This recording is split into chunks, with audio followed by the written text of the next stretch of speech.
and nothing of value was lost.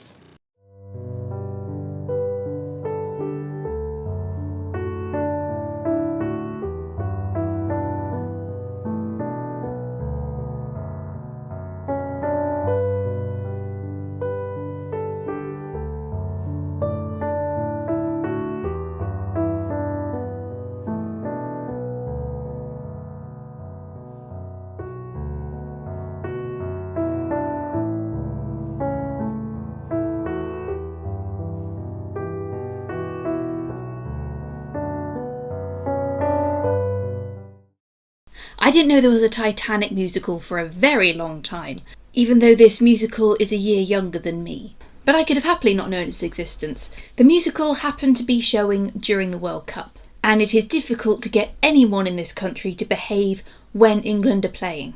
For people who don't live in England, I cannot describe what it was like to see the way people acted during the European Championship final. Oh my god. A guy stuck a flare up his own arse and another guy danced naked on the top of a car outside a PC World. It's like, it was really small. Why would you be so confident about that? Anyway, it was in that same World Cup in 2018 that I went to an afternoon tea followed by a church service in Southall, and after we'd had the afternoon tea, after we'd all done the procession into the Southall Minster, and we all sat down before the service could begin, before we could have any opening hymns, the minister had to tell us that England were winning. Praise Jesus. Yes, this article, I'll put it somewhere on the screen. During the performance, a woman was looking at her phone like this. I don't know why I'm miming it because my phone is right here. It's what I'm reading the script off of. Right there, she was holding it like this or she was just doing it like this. Either way, it's hard to hide when you're on your phone in the middle of a dark theatre. And she was just clearly checking the football scores because England happened to be playing at that time. And one of the performers was really, really annoyed at her. I don't think he called her out in the middle of the show, like Patti LuPone would do, but he definitely got really pissed off with her and he complained about it on Twitter afterwards, and I can understand that. I can imagine being furious at seeing someone on their phone like this when you've dedicated time and effort into being in a stage production and audience members have spent a lot of money on a ticket, especially if you're in the front row. It's one thing if you're in the back of the circle and you're just thinking, oh, I'm just going to check England's scores, but when you're on the front row of the stalls, it's just like, why the hell did you even come out? You should have respect for people who are performing, because it's not like watching a film. These people can't see it. They've already done their performance. They've moved on to the next one. But when you're actually performing live and you're seeing someone on their phone not paying attention, that is very disrespectful. But rather than make this a video about how football makes the English turn into the worst versions of themselves, I guess I should talk about the musical that actually surrounds this article. Welcome to Titanic the Bloody Musical. I can guess why this musical was made. Big epic theatre has always been popular, especially in the 90s, where Les Mis and Phantom are still very popular musicals that are running on both sides of the pond. Everyone is looking for the next Les Mis, really. They want a giant cast, a big set piece, and, what bigger set piece is there than the Titanic? Aliens? Yeah, right, like a musical about aliens is ever going to be popular. Unfortunately, I am coming into a historical musical after being spoiled for all historical musicals by Hamilton and Six. What is the story of the Titanic musical about, other than the Titanic itself?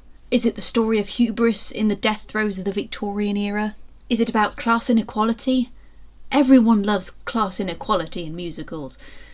Was it about showing that the difference between the haves and have-nots was only material, and we're all equal after all? One of the biggest problems I have with it is that this musical is too matter-of-fact. The medium of musical theatre has helped history become more appealing, when people would usually think it's just a stuffy subject, gate-kept by academics, when really it's for everyone. And hell, a lot of people go back to horrible histories just to watch the music videos because those things are amazing. I became a highwayman, was daylight robbery. original Tudor founder of that dynasty.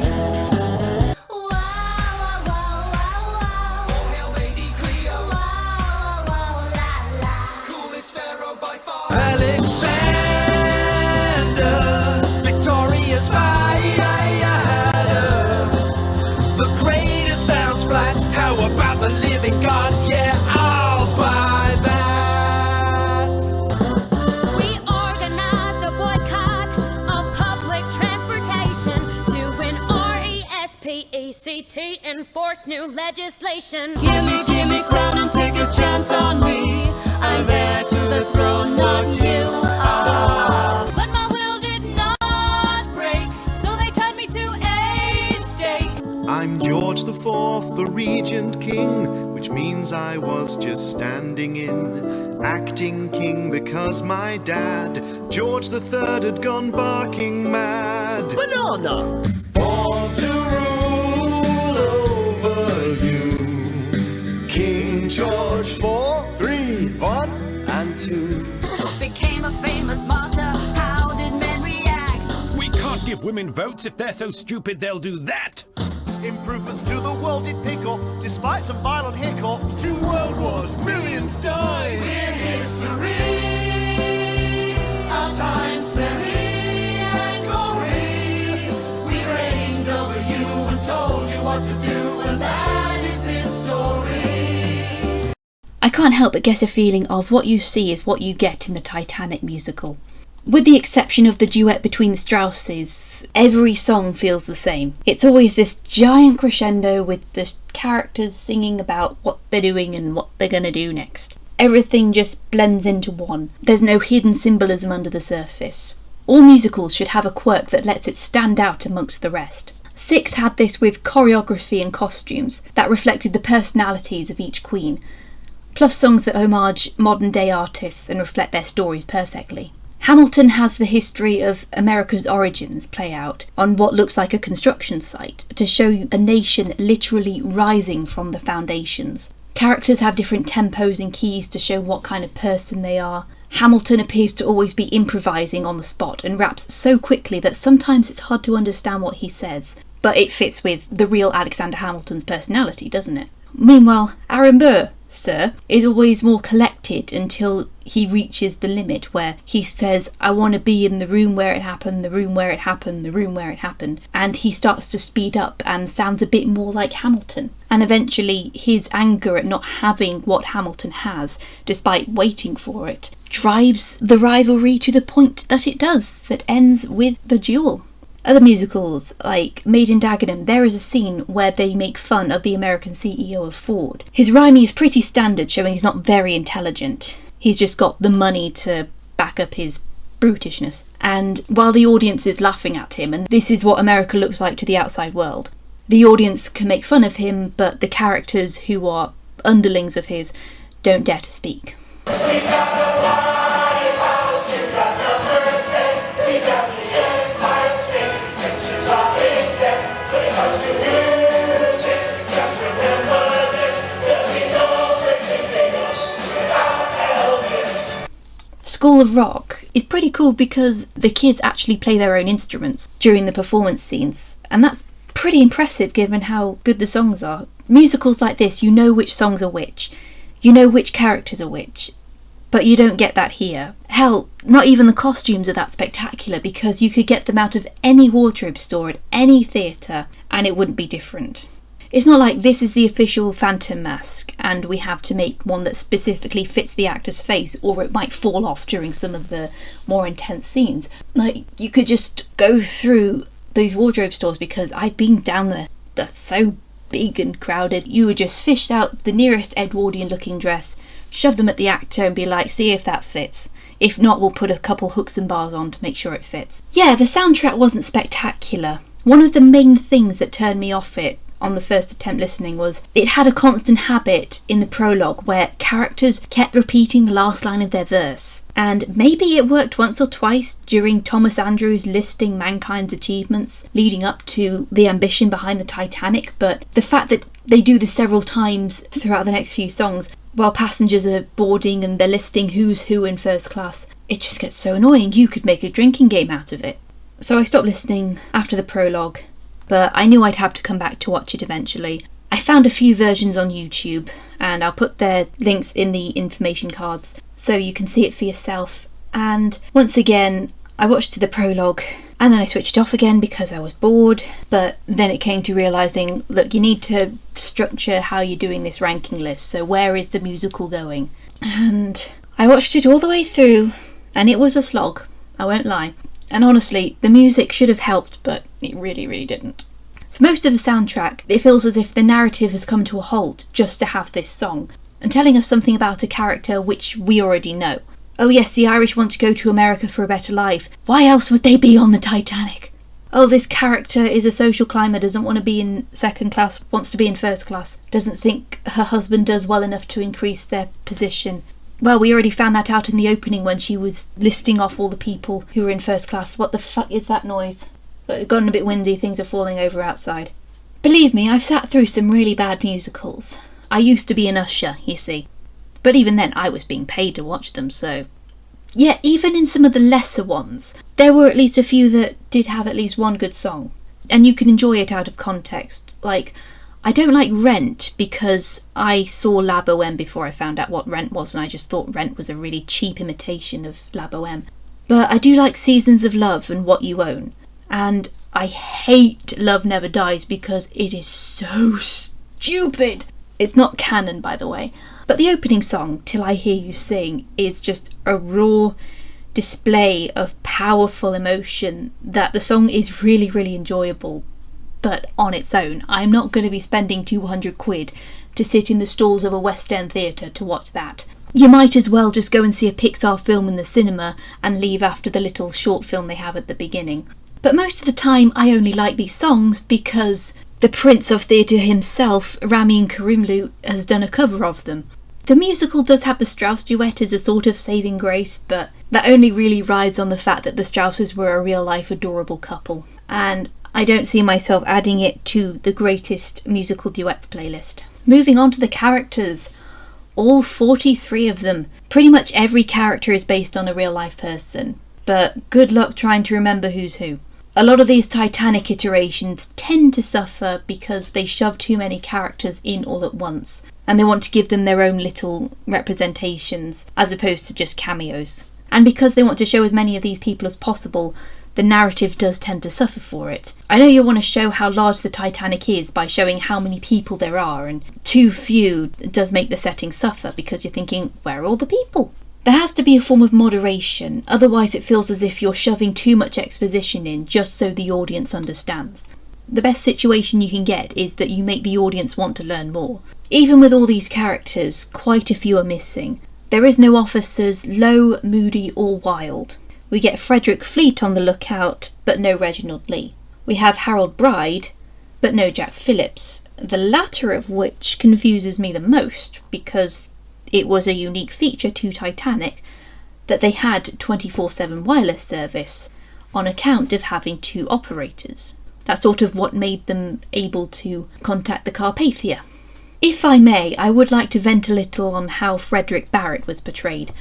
I didn't know this before watching the musical, but there were two Frederick Barretts on the Titanic. One was a fireman or stoker, and he survived the sinking in Lifeboat 13, got married in 1915, died in his 40s of lung-related illnesses, like a lot of the stokers and trimmers and any other boiler room crew that survived.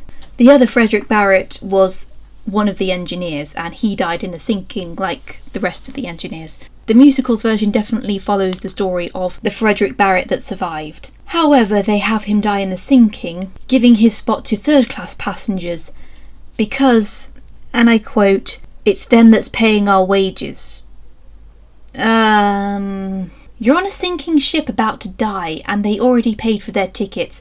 I don't think good customer service is a priority anymore. Also, they changed Barrett's backstory, where he's from Nottinghamshire and he used to work down pit. It seems that he still lives in Nottinghamshire because he's got a sweetheart living there and he sends her a wireless in Act 1 asking her to marry him. I'm sorry to tell you this, but Frederick Barrett was from Lancashire, And as of 1912 he was living in Southampton, because, you know, it turns out living in a coastal town makes it easier to get to the ships that you work on. And I'm not sure if the creators of the musical knew this, but have you seen a map of England? You know where Nottinghamshire is, right? It's sort of in the middle of everything. And it's a good 2 hours before you get to the coastline by car, let alone by train or however else they got back. Or horse and cart. Why would you live in the middle of England and work on a ship? It doesn't make sense. You know, Lancashire actually is by the sea. All I'm saying is change was necessary. Why? There's nothing new to say about Bruce Ismay here. He's the same person that's been twisted over the years to be a greedy capitalist. Hang on a second. Alan, can you headbutt boxes another time, please? I have to reduce his cat food rations because it's hot weather right now. He can't have too much wet food on the go because of flies, and no one likes flies.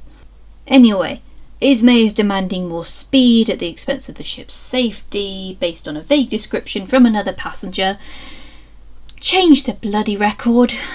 One element I liked about the second half, which is probably the more exciting half because it just has more plot progression. As far as I know, in every version of the musical, first and second class passengers are left pacing around the first class dining room or seating area or smoking room or whatever, and they're wondering what the fuss is, which does accurately mirror what it was like for the passengers on the Titanic during that wasted first hour of the disaster, especially if they're among the many that didn't feel the collision. And as the chattering rises to a climax, everyone stops dead, as they see a trolley slowly roll from one side of the set to the other, showing the gradual tilt that the ship gets, and that is when the panic begins. That I like. It seems that all versions of the musical have two different levels on the stage. Whether they're all tiltable is another story. I'm pretty sure they are, because you have to show what angle the Titanic's in at the time. What is it? Sometimes they show it from the port side, sometimes they show it from the starboard side. Hang on a sec. Alan, what's up? I know I already did this, I had to re-record it because it was too awful the first time round. It sounded like my nose was stuck up, because I had hay fever. What do you think of the musical? Well, he doesn't know. Why are we talking about a musical? Why are we not talking about him? There is an advantage to this kind of setting because they have a really good representation of how they lower the lifeboats, where on the lower level the lifeboat doesn't move, people just get on it, but then the higher level rises bit by bit throughout the crescendo of the song, and it leaves you with the impression that the lifeboat's being lowered. So that's a good way of taking advantage of theatrical medium. Granted, after the lifeboat scene, everything calms down, and the fact that they just keep saying things that are wrong is just like, turn me into one of those petty arseholes. The boats have all gone, it seems. No, they aren't. Yeah, I too was to be married when I got back to England. No, you weren't. All 20 boats have been launched, Captain. No, they haven't. All of the ladies in first class, except one, are safely away, Captain. No, they aren't. Mr. Ismay was fond of boasting Titanic was her own lifeboat. That must have been before he used one of the little ones to save his own skin. No, he did. Okay, yes, he did.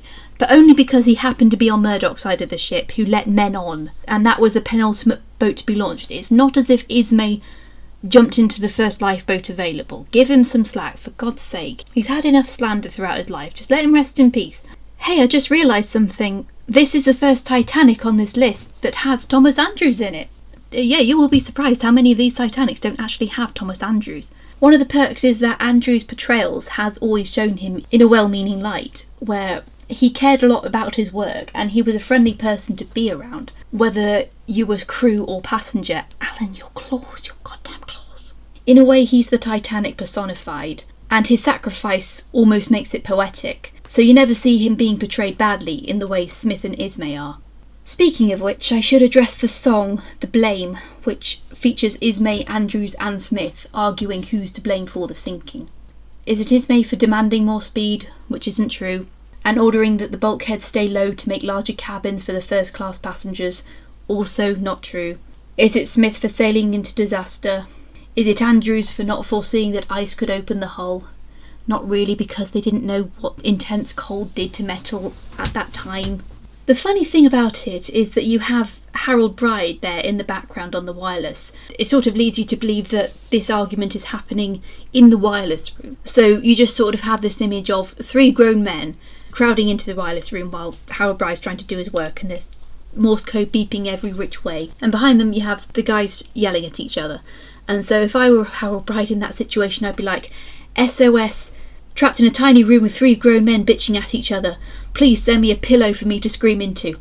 I know this song is deep and it has a lot of weight or whatever, and these are debates that people have been having for decades, but once again it feels as if the narrative has ground to a halt, and these waves of anger seem very out of character for both Smith and Andrews. So how does the musical end? Obviously with the ship sinking, but how is it shown? On the lower level of the stage you have Andrews obsessing over the ship's plans, seeing how this could have been avoided before predicting how it will look when the final plunge begins. Meanwhile, on the higher level, you see those predictions play out. The tilt rises more and more, and some of the performers are sliding down into the wings, where I do hope that there are mattresses waiting for them. It gets pretty damn intense, and the lighting really works. And then as the song climaxes, Andrew exits, although he's not pursued by a bear, and there is a musical interlude as the lights blink out, or at least in this version the lights blink out, and everything suddenly goes quiet. And as the audience, you're trapped in the darkness with them. I waited and I thought, oh, here comes the break. Here comes the break. Ooh. Like, imagine that you're in that theatre and suddenly everything's dark, except for probably like the fire exit signs. And as the audience, you are trapped in that darkness with everyone in the show. It's almost a simulation of what it was like on that night after the lights went out. And you could have then heard the groan of the ship and a torrent of screams and splashing as the ship breaks in half, followed by all falling silent once again. That would give you nightmares, but it would recreate what it was like on the Titanic that night, or near the Titanic that night, to almost near perfection. But that doesn't happen. After it all goes silent, the survivors just show up wrapped in blankets with Carpathia stamped on it.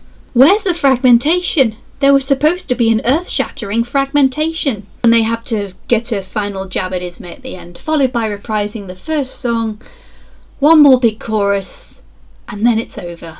If there is anything we've learned from this experience, it's that Titanic and musicals don't mix. We've had 4 musicals involving the Titanic, 2 of which don't really feature the Titanic up close and personal like. I think it's time to say no more musicals about the Titanic. It just doesn't work. We can't do it. There is one song in all the world that really represents the symbolism of the sinking of the Titanic, how it ended the Victorian era. Everything was different then. And it's not even from this Titanic musical. It's Back to Before from Ragtime. Back in the days when everything seemed so much clearer, women in white who knew what their lives had in store. Where are they now? Those women who stared from the mirror. We can never go back to before. Basically, I'm saying we should all just go watch Ragtime instead. There are other great historical musicals as well. I mean, Hamilton and Six, they're already on the god tier, aren't they? But you've also got Made in Dagenham, which is about a women's strike in the 1960s, revolving around the Ford car factory in Dagenham, where the female employees were like, they were sick of not getting equal pay. The musical is hilarious. And there's also Come From Away, which is about the week after the September 11th attacks, where passengers were stranded in Newfoundland, or however you want to say it, and the local people took in the stranded passengers. And those are just the 2 I can think of off the top of my head right now. There are no more musicals on this rankings list. We've got 9 to go, and there will be no singing. No singing. Until then, I hope that you enjoyed the video, and we'll move swiftly on to the rest of this list. This next one feels like an episode of EastEnders, so that's why the teaser image has the Titanic outside of the Queen Vic. Have fun guessing what it is until next week. Again, you can support the channel if you become a patron. I don't know how many Titanic videos I am ahead of when this video becomes public on YouTube, but you'll be able to see them ahead of time before they go live on YouTube. And you can also get early access to other videos and scripts, and you can get your name in the credits if you support the channel. Of course, if you are not in that position, no one is forcing you to do this. But if you like, you can support the channel by being a patron, but you can also support the channel by subscribing and making sure you like the video and leaving a comment and sharing it round, because that really does help with the algorithm. Because the algorithm just doesn't like me. I do everything I can, but it just doesn't like me. But if you are a patron and you are a king and queen patron, the top tier of patrondom, you get a shout out in the credits, just like my lovely Alison Cuff, Larissa, Lady Eternal and Leslie Williams. Until then, see you next time as we go through the last 9 Titanic reviews for the rankings, and we'll see what happens when we get to number 1.